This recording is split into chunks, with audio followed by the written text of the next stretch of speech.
En el año 1517, Carlos de Habsburgo se disponía a viajar desde Bruselas a la península para posesionarse de las coronas de Castilla y Aragón. En aquel tiempo la situación en los reinos hispánicos era bastante problemática. La muerte de Fernando el Católico, acaecida en 1516, planteaba graves incógnitas sucesorias. Acababa de morir también el anciano cardenal Cisneros, regente en Castilla desde la muerte de Fernando.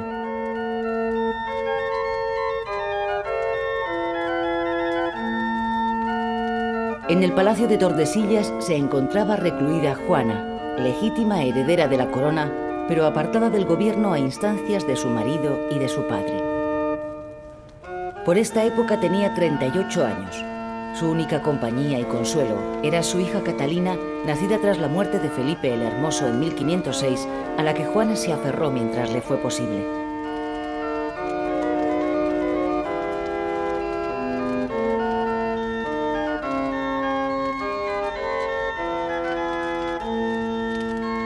Desde que llegara a Tordesillas, su retiro se irá convirtiendo paulatinamente en un encierro, su palacio en una cárcel y su rebeldía en una excusa para exhibir su posible locura.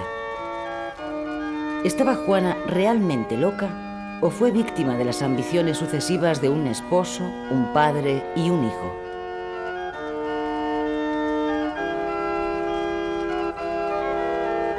La sociedad hispánica miraba con inquietud la subida al trono de este príncipe flamenco, desconfiando del séquito extranjero que le acompañaba. ¿Cómo reaccionarían el pueblo, la nobleza y la propia Juana ante las pretensiones de Carlos?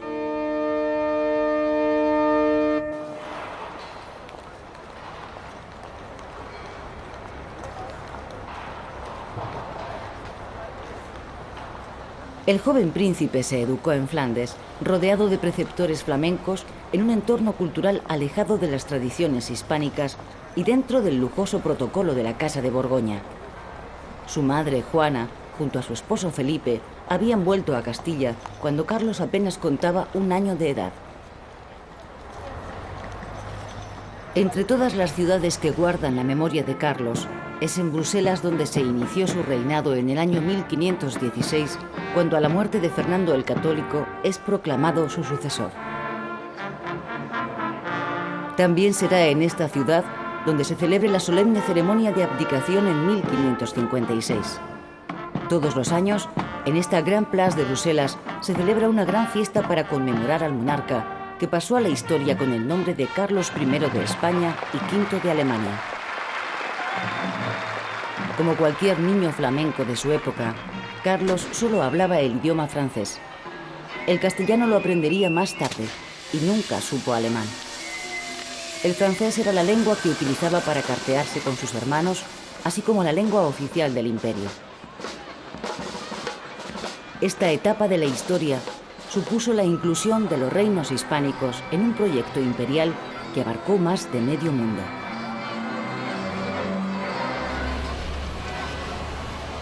Carlos de Habsburgo nació en esta ciudad belga de Gante y aquí fue bautizado. Se trata del primer varón, segundo hijo de Felipe el Hermoso y Juana la Loca.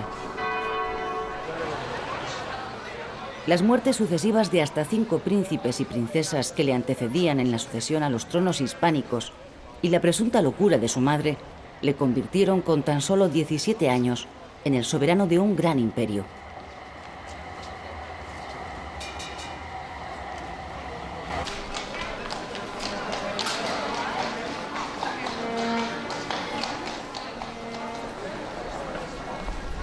Carlos recibió una herencia inmensa, producto de la política matrimonial de sus 4 abuelos, representados en esta sala renacentista del franconato de la ciudad de Brujas.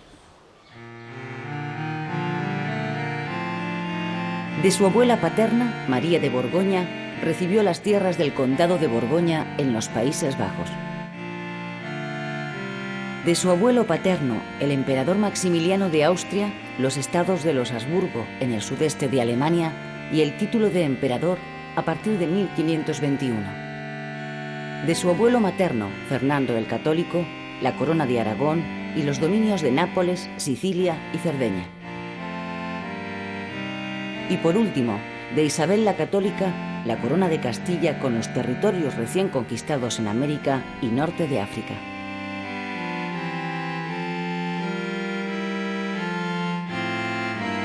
Él, por su parte, añadiría varios territorios más a este imperio inacabable.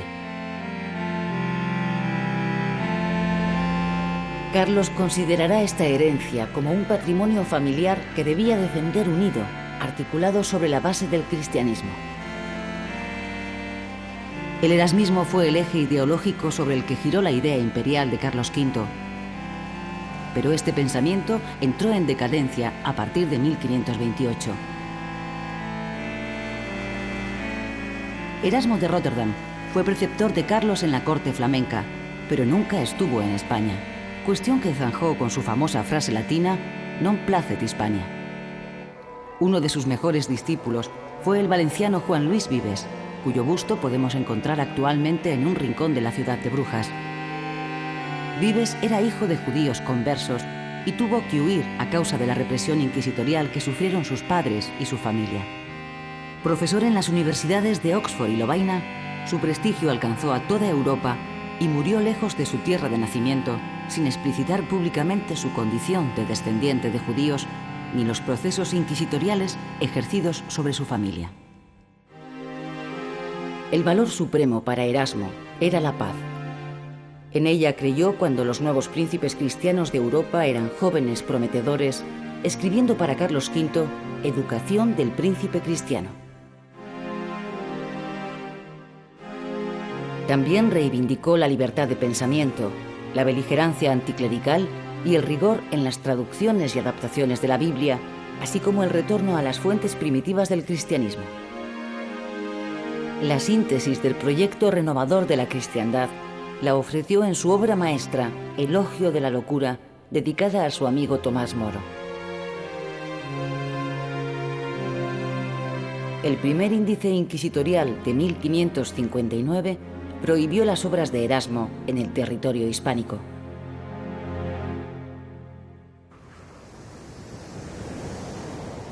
Con solo 17 años, Carlos se embarcó en el puerto de Flesinga, cerca de Brujas, para hacerse cargo de su herencia hispánica. ¿Se imaginaba lo que le esperaba en Castilla? ¿Castilla conocía algo de este noble flamenco? ¿Cómo se recibirían en el territorio hispánico las pretensiones imperiales de este monarca extranjero? Mientras tanto, en la villa castellana de Tordesillas, Juana permanecía aislada del gobierno y del mundo. Juana había recibido con anterioridad la visita del preceptor de Carlos, Adriano de Utrecht, quien a su regreso a Flandes advirtió del riesgo de herir los sentimientos y suscitar inquietud en una Castilla que se resistía a despojar a Juana de sus legítimos derechos. Castilla se mostraba muy susceptible ante cualquier cambio impuesto desde el exterior. Una vez en suelo hispánico, la primera parada de Carlos, al que acompañaba a su hermana Leonor, fue Tordesillas. El joven príncipe buscaba el apoyo de su madre para gobernar. Su abuelo, Fernando el Católico, había mostrado predilección por el hermano menor de Carlos, Fernando, que era también el favorito de una parte de la nobleza y del pueblo, pues había nacido en Castilla y, al contrario de su hermano, hablaba castellano. ¿Qué sucedió realmente en ese encuentro entre Juana y su hijo? No existe ninguna crónica que haya documentado esta visita. Mais vraiment, vous êtes mes fils. Et comme il a été ton voyage. Los ojos atónitos de la pequeña Catalina fueron los únicos testigos de aquel momento histórico. Mais il a été bien. Una vez asegurada la fidelidad de Juana a su hijo, se encontró una fórmula de compromiso para que Carlos pudiera gobernar Castilla en nombre de su madre. Durante este encuentro, Carlos les prometió mejorar sus condiciones de vida, pero Juana siguió sometida a la misma disciplina férrea ejercida por un gobernador de la Casa Real que la seguía a todas partes e incluso le impedía en ocasiones ausentarse de sus propias habitaciones. Carlos reinaría en Castilla y Aragón, pero su madre nunca sería desposeída del título de reina de Castilla y como tal moriría solo 3 años antes que su hijo. El encuentro de Tordesillas no impediría que Carlos fuera recibido con cierta desconfianza en la península. Las cortes castellanas temían que los cargos más lucrativos y relevantes fueran ocupados por extranjeros, como ya había ocurrido con su padre, Felipe el Hermoso. Para gobernar esta sociedad tan heterogénea, era imprescindible contar con el apoyo de la aristocracia. Carlos hallará esta nobleza a su llegada a Valladolid, en donde se habían convocado a las cortes. Antes se produjo otro encuentro esperado con su hermano Fernando. Ambos hermanos entraron en Valladolid ante la frialdad de un pueblo que desconfiaba del excesivo lujo de la comitiva. Para ser aceptado como soberano y atender a sus demandas de impuestos, las Cortes le plantearon 88 condiciones. Entre otras, que Fernando no abandonara el suelo hispánico mientras Carlos no tuviera un heredero, que no gobernara ningún extranjero, así como no sacar oro, plata o caballos de los territorios hispánicos. Pero Carlos incumplió sus promesas, ordenando enseguida la partida de su hermano a Viena. Además, los dineros de Castilla se convirtieron en el principal soporte económico del imperio. Y Adriano de Utrecht sería el primer regente de Carlos durante su ausencia de la península. Las primeras medidas de su gobierno se dictarán para satisfacer la codicia de los nuevos gobernantes flamencos. La atmósfera de Castilla se fue caldeando hacia la rebelión.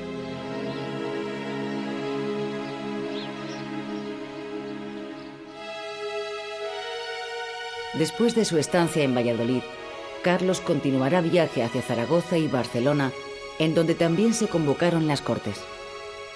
Durante su permanencia en Barcelona nombrará caballeros de la Orden Borgoñona del Toisón de Oro a varios personajes de la nobleza castellana y aragonesa. También coincidirá con la llegada de un cargamento de plata americana y mantendrá una entrevista con el navegante portugués Magallanes, quien le pedirá ayuda para dar la vuelta al mundo. En Barcelona recibió la noticia de la muerte de su abuelo, el emperador Maximiliano I de Austria, lo que dejaba abierta la sucesión al trono imperial para el que Carlos partía como favorito frente al otro candidato, su enemigo eterno, Francisco I de Francia.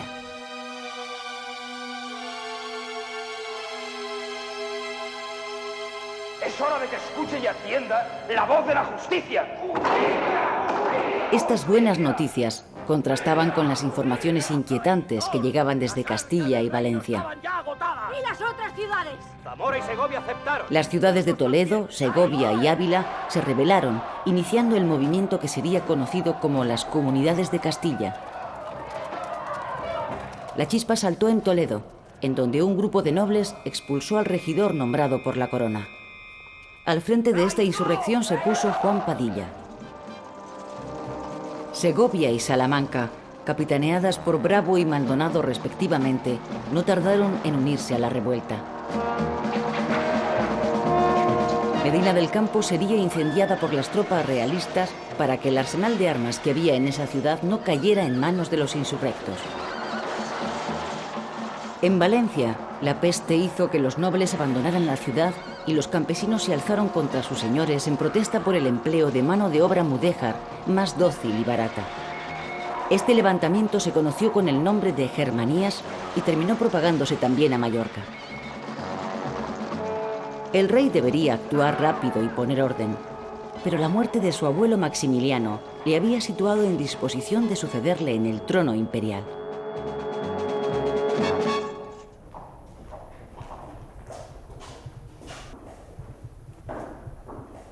Mientras Carlos corría a su encuentro con Europa, Castilla se convirtió en un polvorín. Los comuneros tomaron también la villa de Tordesillas. Majestad. Durante los meses que los comuneros permanecieron en esta ciudad, expulsaron al gobernador nombrado por el rey, así como a su séquito.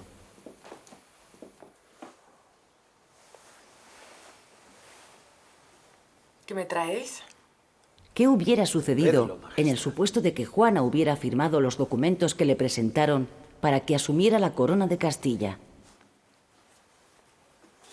Entre los comuneros, Juana se encontraba libre y respetada, pero nunca accedió a firmar algo que hubiera puesto en peligro el gobierno de su hijo.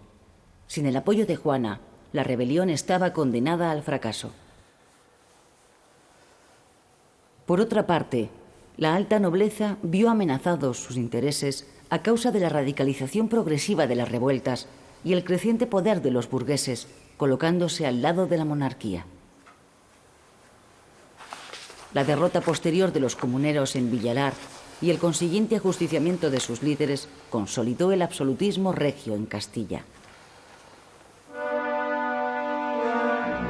Distinto contenido social y político tuvo la revuelta de las Germanías en el Reino de Valencia. Los sectores menestrales de los gremios se hicieron con el control de la ciudad. En ausencia de Carlos, Adriano de Utrecht fue quien afrontó esta sublevación. La intervención de las tropas reales, dirigidas por la última viuda de Fernando el Católico, Germana de Foix, acabó con la denominada Junta de los 13 y con la rebelión campesina en 1522. Este mismo año se pacificó también la isla de Mallorca.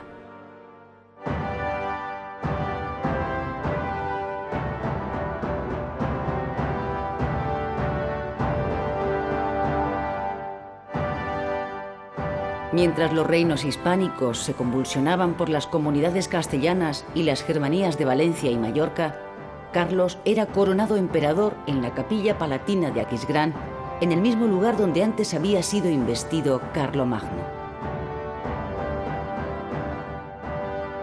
Con tan solo 20 años de edad, había sido coronado emperador del Sacro Imperio Romano Germánico.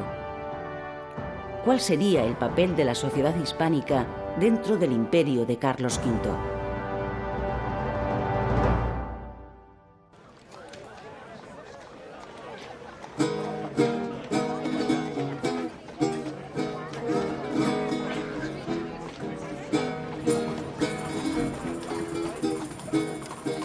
La conquista de nuevos territorios y riquezas en América y el acceso al primer plano político europeo sentaron las bases del optimismo con el que la sociedad hispánica se asomaba al mundo en los primeros años del siglo XVI.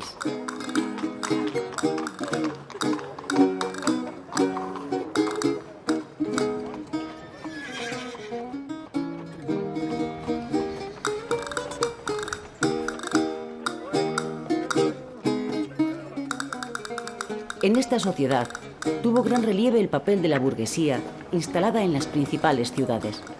Mercaderes, artesanos o pequeños burgueses acapararon los beneficios de la bonanza económica de finales del siglo XV y principios del XVI. La mayoría de la población, unas 6 millones de personas, permanecía en el campo, sobreviviendo en pequeñas aldeas a las hambrunas de la época.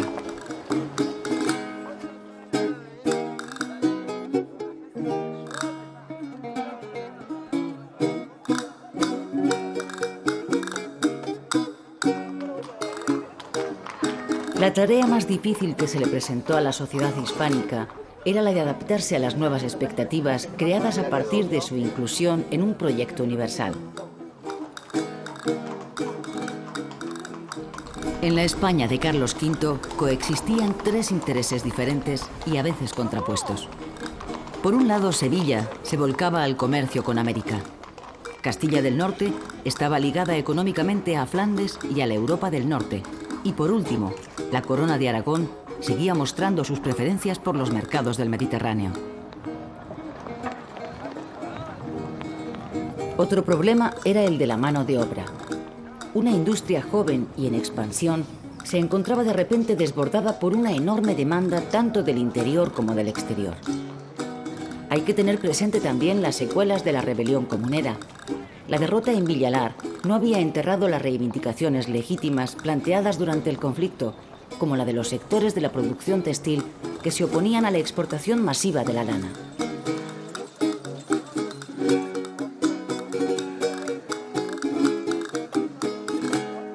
A Carlos Carlos no le quedó más remedio que enfrentarse a todos estos problemas.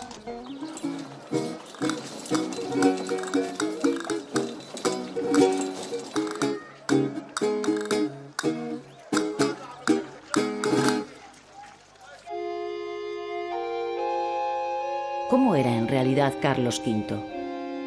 Según el relato de uno de sus consejeros, era de estatura media y constitución fuerte.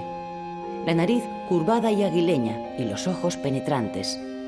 La mandíbula inferior era más grande que la superior, lo que le creaba problemas al hablar y al comer.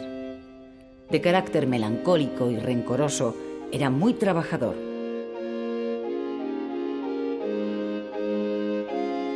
Carlos era considerado el arquetipo del príncipe renacentista, culto, educado en el arte de la guerra y de una religiosidad profunda.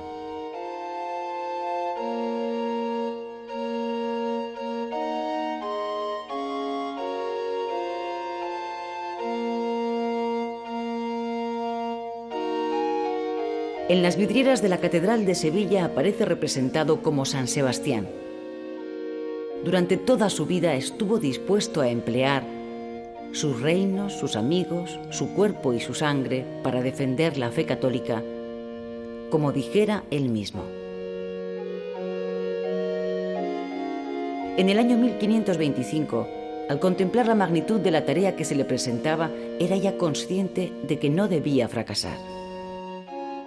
Veo y siento que el tiempo pasa y nosotros con él, y no quisiera perderlo sin dejar recuerdo de mi fama. Los retratos más importantes de Carlos V se deben al pincel de Tiziano. La relación de Tiziano con Carlos V se inició en el año 1530 y se prolongó a lo largo de toda su vida. Durante la reunión de la Dieta Imperial o Parlamento en Augsburgo en 1548, el pintor veneciano dispuso de un estudio en una sala próxima y allí recibió la visita del emperador. La pintura historicista del siglo XIX ha recreado el encuentro entre Carlos y Tiziano con este tema mitológico de argumento.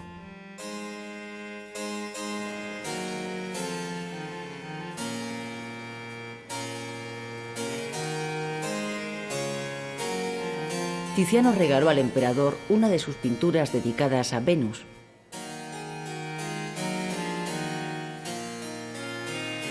El artista veneciano pintó varias obras sobre esta diosa. Dos de ellas, Venus recreándose en la música y Venus recreándose en el amor y la música, se conservan en el Museo del Prado. Es probable que fuera por entonces cuando Tiziano presentó a Carlos el retrato póstumo de su mujer, Isabel de Portugal. Aunque Tiziano supo mostrar en él toda la belleza de la emperatriz, a Carlos debió parecerle insuficiente, pues hizo al pintor retocar el cuadro. El emperador se lo llevó a su retiro de Yuste y ahora se encuentra también en el Museo del Prado.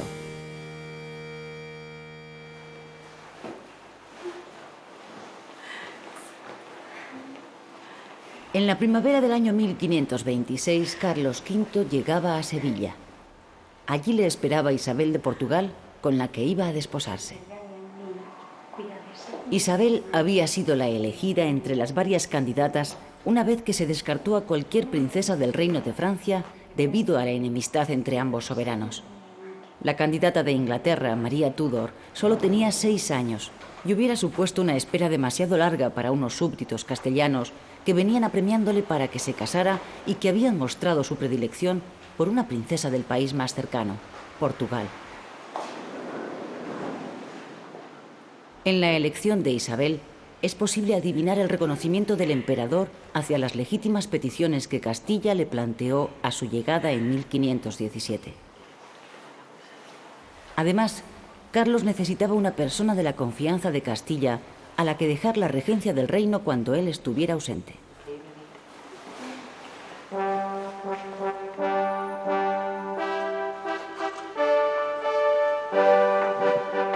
En la boda coincidieron intereses económicos y políticos, pero una vez que se conocieron, ambos cónyuges se convirtieron en una de las parejas más entrañables.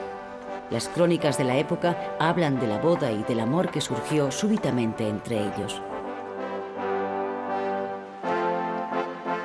Y como el reloj dio las 12, se aparejó un altar en la cámara de la emperatriz. Y dijo la misa y los veló el arzobispo de Toledo, y fueron padrinos el duque de Calabria y la condesa de Haro, viuda, camarera de la emperatriz. Estuvieron en la misma muy pocos caballeros, porque fue cosa no pensada, sino ansí, fecha de improviso, aunque astutamente estuvieron las damas de la emperatriz. Fateris te veles sponsam suam, Fater. recipis ipsum in sponsum et maritum, Recipio. Carolus. Yo estuve presente la primera vez que el emperador se acercó a Isabel y nunca había visto dos recién casados más contentos el uno con el otro que ellos. Parecía como si se hubiesen criado juntos. Recipis ipsam in sponsam et uxorem, recipio. Ego ex parte pater omnipotente. Sponso vos et istut sacramentum inter vos firmo. In nomine Patris. Isabel de Portugal fue una buena regente. Su temprana muerte en el año 1539, a los 10 días de haber dado a luz a su 7º hijo, conmovió al emperador tan profundamente que ya no volvería a casarse. En una carta dirigida a su hermano Fernando, le dice que solo su fe le consuela de tan terrible pérdida.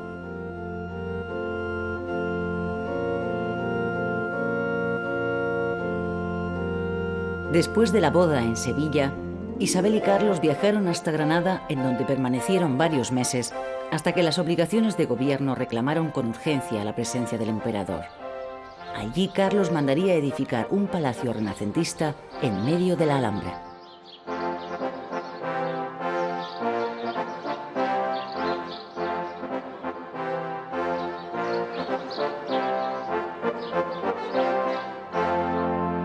Un monarca, un imperio y una espada.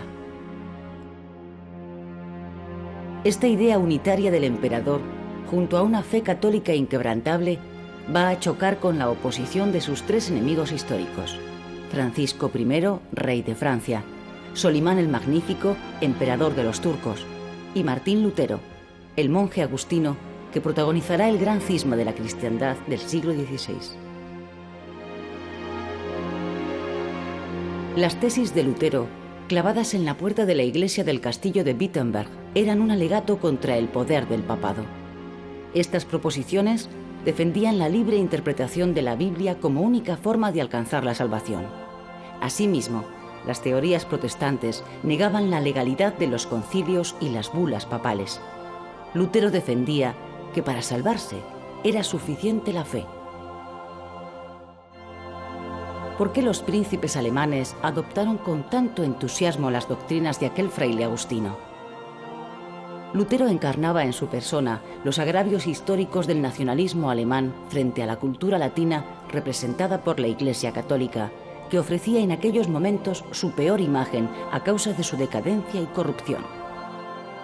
La división religiosa en Europa era imparable, lo que atormentaría al emperador hasta la misma hora de su muerte. Carlos V, tras la gran victoria conseguida en Mühlberg contra las tropas protestantes de la Liga de Esmalcalda, creyó haber puesto fin a la amenaza luterana.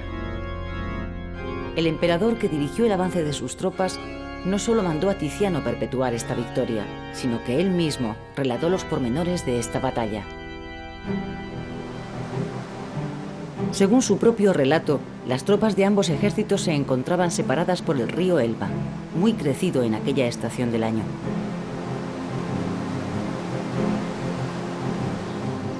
La noticia de que los protestantes habían tiroteado un crucero llegó a conocimiento de Carlos, quien espoleó a sus tropas. Y como entre tanto lo intentaban todo para cruzar el río, terminaron dando con un vado, y aunque resultó peligroso en un principio, algunos españoles lograron cruzarlo, con lo que pareció viable que el grueso de la caballería cruzara llevando consigo cada jinete a un arcabucero. Al mando del duque de Alba pasaron el río más de 2.200 hombres de la caballería ligera. Como un César cruzando el Rubicón, Carlos V se mostró exultante, acuñando el lema: «Vine, vi y Dios venció». Pero el protestantismo no estaba derrotado. Ítem, que dicha paz será publicada por todos los reinos y señoríos de los dichos señores, emperador y rey. Carlos V y el rey de Francia, Francisco I, mantuvieron a lo largo de sus reinados una enemistad casi visceral. Después de 5 guerras y varios desafíos personales que nunca llegarían a concretarse por la falta de ánimo y disposición del rey francés, tuvieron que ser 2 mujeres, Margarita de Austria, tía del emperador, y Luisa de Saboya, madre de Francisco I, las que pactaran las condiciones de la Paz de Cambrai en el año 1529. Este tratado de paz, conocido como la Paz de las Damas, fue negociado durante meses por ambas señoras reunidas en esta ciudad del norte de Francia. 4 años antes, en 1525, las tropas de Carlos V habían obtenido una gran victoria sobre el rey francés en la batalla de Pavía, al norte de Italia.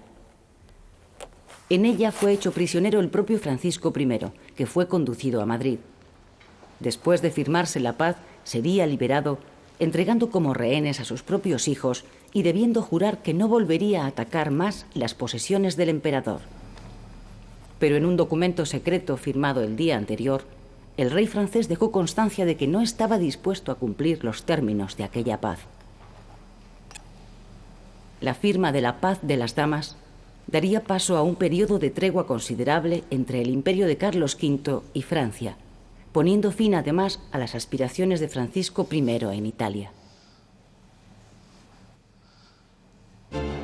Tras el triunfo en la batalla de Pavía, los dominios del emperador en Italia, con el ducado de Milán, Nápoles y Sicilia, hicieron que el propio Papa llegara a sentirse acorralado. Se formó entonces una alianza en contra del imperio, compuesta por el Papado, Francia y las repúblicas de Florencia y Venecia. Además, el emperador otomano Solimán el Magnífico se sumó con su ejército a la lucha contra Carlos V, sitiando la ciudad de Viena. En este contexto se produjo el sorprendente suceso conocido como el Saco de Roma. El día 6 de mayo de 1527, tras un corto asedio, los ejércitos del emperador tomaron Roma, sometiéndola a un feroz y brutal saqueo. Un testigo español, el abad de Nájera, escribiría: «No sé qué diga ni a qué lo compare, que excepto la destrucción de Jerusalén, no creo que haya acontecido otra cosa igual a esta». Los grafitis escritos por los soldados alemanes, los lansquenetes, sobre las paredes del Vaticano, han quedado como prueba para la posteridad de un acontecimiento que sin duda conmovió a todo el orbe cristiano. El Papa, vicario de Cristo, refugiado en el castillo de Sant'Angelo, había enmudecido. El emperador supo sacar provecho de la situación, negociando una paz ventajosa e imponiendo la celebración de un concilio con la intención de acabar con las disputas entre católicos y protestantes. El Concilio de Trento se convocó tras muchas dilaciones, diseñándose un nuevo marco dogmático y confesional para la Iglesia católica.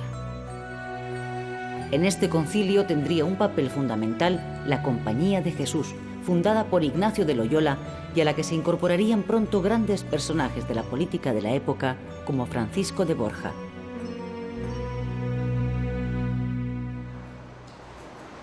La liberación del pontífice y la firma de la paz entre Carlos V y Clemente VII trajeron la vuelta a la normalidad y el restablecimiento del orden. A partir de ese momento, Carlos no aspiraba a otra cosa que ser coronado como rey de romanos por el Papa. Se eligió la ciudad de Bolonia para celebrar la ceremonia de coronación debido al estado en que había quedado Roma, así como al deseo de partir enseguida a Viena, donde su hermano Fernando resistía a duras penas el asedio de las tropas turcas. En la actualidad, las autoridades y la población de Bolonia recrean estos actos solemnes. Se trataba de seguir la tradición de Carlomagno, que tras ser coronado en Aquisgrán como rey de los francos, recibiría después la corona de hierro de los lombardos para acabar siendo coronado por tercera vez en Roma por el Papa.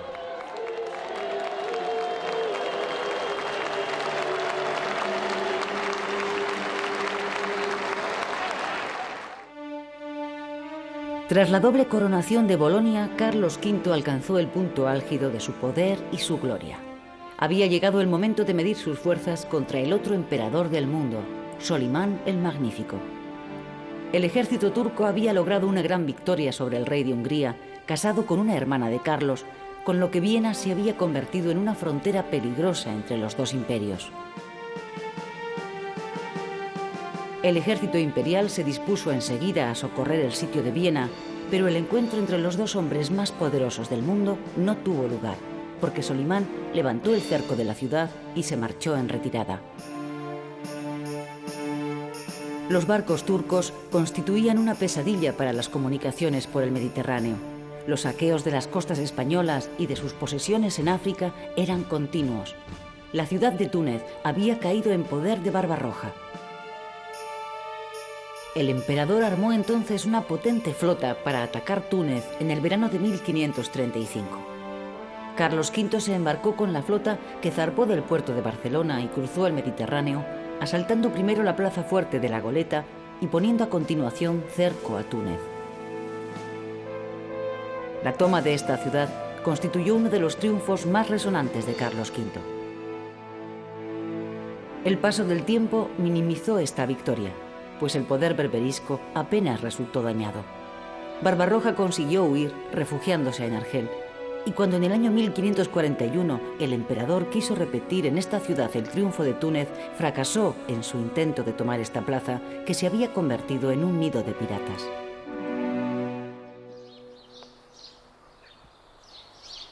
Para afrontar tantas contiendas, el emperador necesitaba mucho dinero, ya que ni los impuestos ni las riquezas de América eran suficientes.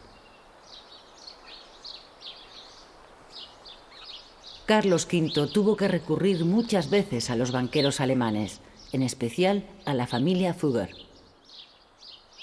Los Fugger consiguieron importantes concesiones a cambio de préstamos, como las minas de mercurio de Almadén, y terminaron instalándose en Castilla, convirtiendo a Almagro en su sede, lugar que diseñaron como si se tratara de una ciudad alemana.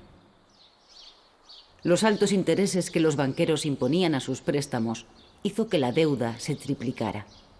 Esta sangría económica pesó como una losa sobre los reinos hispánicos. Ni los tesoros que llegaban de América impedirían el posterior desastre económico. Por esta ciudad de Sevilla pasó todo el oro y la plata que se enviaba desde América, lo que originó una transformación social y urbanística de la ciudad, así como una fuerte expansión demográfica. En el siglo XVI, Sevilla albergaba una población de alrededor de 150.000 habitantes. Esta ciudad se consideraba como la más cosmopolita de toda la península. Sevilla también se llenó de conventos como consecuencia de la llegada de numerosos clérigos que embarcaban luego con destino a América. La nobleza adornaría la ciudad con palacios, como la Casa de Pilatos, perteneciente a la familia de Alba. Mendigos, titiriteros, ladrones, pícaros, lisiados que comen a diario la sopa boba de los conventos, componían la otra cara de la moneda de la nobleza, los clérigos y los banqueros. La singular convivencia de unos con otros dio lugar a todo un género literario, la novela picaresca, y dentro de ella a una obra de alcance universal, El Lazarillo de Tormes, cuyas postreras palabras nos remiten a la propia figura de Carlos V. Esto fue el mismo año que nuestro victorioso emperador en esta insigne ciudad de Toledo entró y tuvo en ella cortes, y se hicieron grandes regocijos y fiestas, como vuestra merced habrá oído, pues en este tiempo estaba en mi prosperidad y en la cumbre de toda buena fortuna.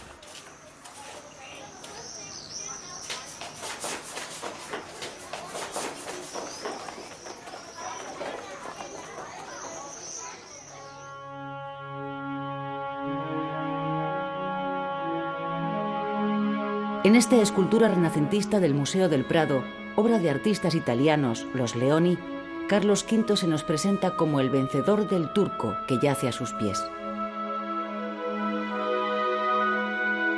Carlos se convirtió en el rey más poderoso de su época, pero los elevados costes del imperio terminaron pasándole factura.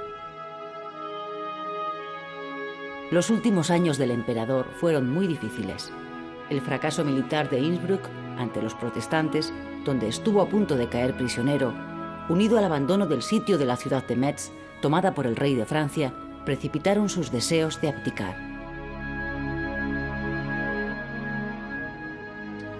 Sé que para gobernar y administrar estos estados y los demás que Dios me dio, ya no tengo fuerzas, y las pocas que me han quedado se me han de acabar presto. Enfermo y agotado por la pesada carga que le deparó el destino, Carlos esperaba la muerte en su retiro de Yuste. El emperador escogió para su retiro este apartado monasterio situado en el Valle de la Vera, un lugar de clima apacible y sorprendente belleza. Un valle, sin embargo, que escondía en su seno la mortal enfermedad que habría de acabar con su vida, el paludismo. El peso del imperio había terminado con el espíritu de Carlos, que intentó salvar con su presencia física los problemas de una herencia tan compleja. 9 veces fui a Alemania la Alta, 6 he pasado en España, 7 en Italia, 10 he venido aquí a Flandes, 4 en tiempos de paz y de guerra he entrado en Francia, 2 en Inglaterra, otras 2 fui contra África, sin otros caminos de menos cuenta, y para esto he navegado 8 veces el mar Mediterráneo y 3 el océano de España, y ahora será la 4ª que volveré a pasarlo para sepultarme. La solemne ceremonia de abdicación celebrada en Bruselas en 1556 supuso el adiós definitivo al trono. Los reinos hispánicos, con todas sus posesiones, los Países Bajos y el Ducado de Milán, quedarían en manos de su hijo Felipe. La corona imperial pasaría a su hermano Fernando.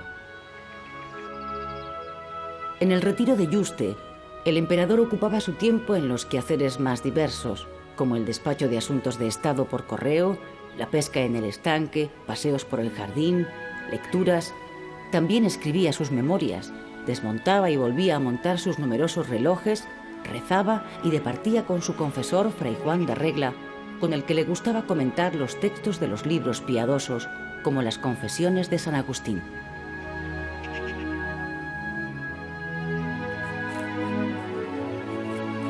Desde Yuste seguiría de cerca todos los asuntos públicos a los que hubieron de enfrentarse tanto su hijo Felipe, que permanecía aún en Bruselas, como su hija Juana, que actuaba de regente. Hasta aquí le persiguió a Carlos la sombra de su peor enemigo, el protestantismo. Por entonces se descubrieron 2 focos de luteranismo en Valladolid y Sevilla. El rencor con el que solicitó a su hija Juana que cortara de raíz cualquier sospecha de herejía entre sus súbditos da idea de la amargura que el cisma religioso le causaba.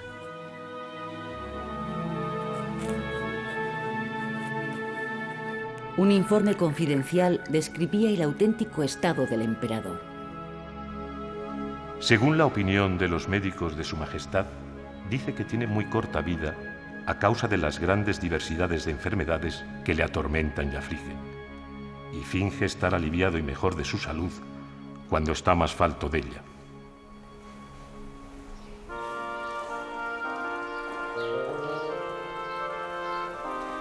El emperador tuvo varios hijos ilegítimos, como Margarita de Parma, gobernante en los Países Bajos. Durante su retiro en Yuste, Carlos tendrá la ocasión de conocer a su último hijo, fruto de la unión a la edad de 47 años con una joven de origen alemán, Bárbara de Blumberg. El niño Jeromín, que años más tarde sería conocido como Don Juan de Austria y que daría a Felipe II su triunfo más sonado, Lepanto, tenía en esos momentos 11 años y había sido educado de forma oculta en Leganés bajo el nombre de Jerónimo. Desde 1554, y por indicación del emperador, quedó bajo la custodia de doña Magdalena de Ulloa, mujer de su mayordomo mayor, don Luis Méndez de Quijada.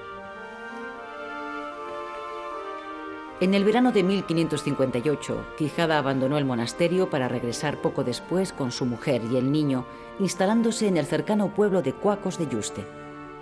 Carlos deseaba tener cerca y ver a menudo a este postrer hijo suyo. Además, Carlos recomendó a su hijo y heredero, Felipe II, que le reconociera como hermano.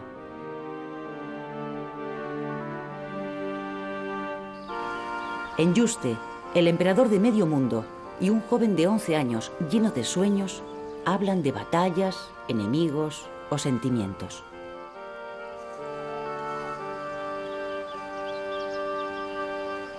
Seguro que las posteriores hazañas de Jeromín, don Juan de Austria, en las Alpujarras sofocando el levantamiento de los moriscos, o en Lepanto luchando contra el imperio turco, o en Flandes como gobernador de ese difícil territorio, hubieran llenado de orgullo al emperador.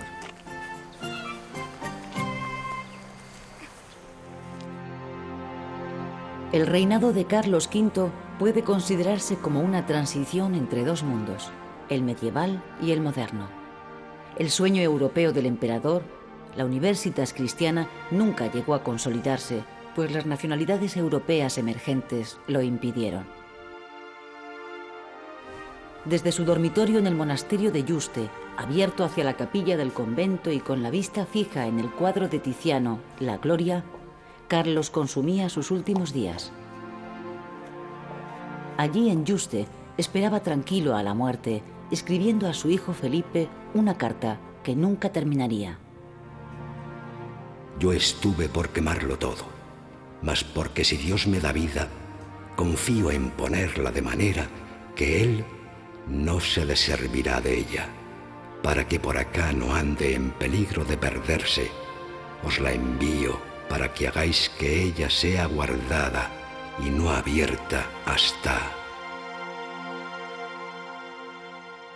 Pidió a Tiziano que le pintara dentro del cuadro, arrodillado a los pies de Dios, junto a su mujer y su hijo Felipe.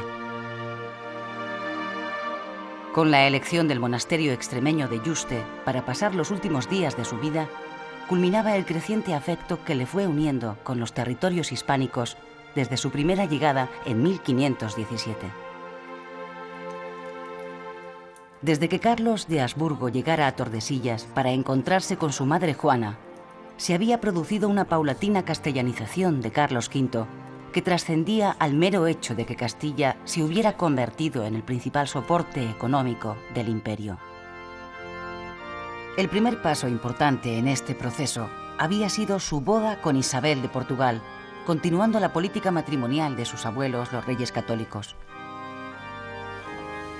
La política de su esposa Isabel como regente, en los largos años de ausencia del emperador, había seguido también esa misma línea. Su heredero, el futuro Felipe II, había sido educado en Castilla.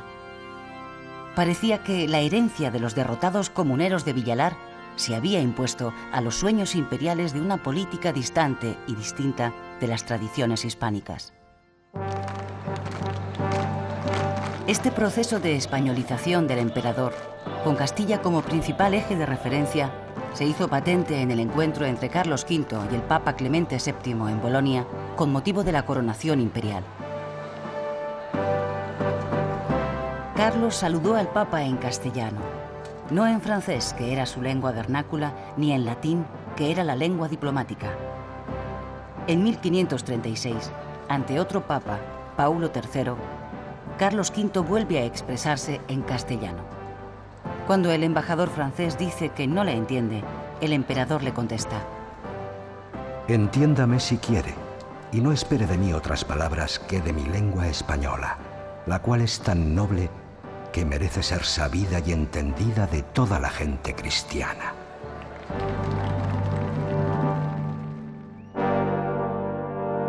La unión paulatina de Carlos V con los reinos hispánicos se cerraría con la elección del retiro de Yuste.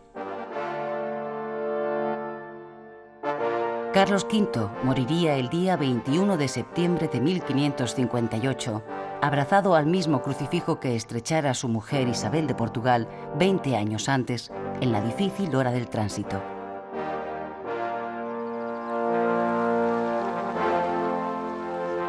Dejaba a su heredero, Felipe II, una enorme herencia repartida por todo el mundo. El imperio de Carlos V se iba a mantener e incluso a acrecentar a través de su hijo en los próximos años, conservando la hegemonía en Europa y en América.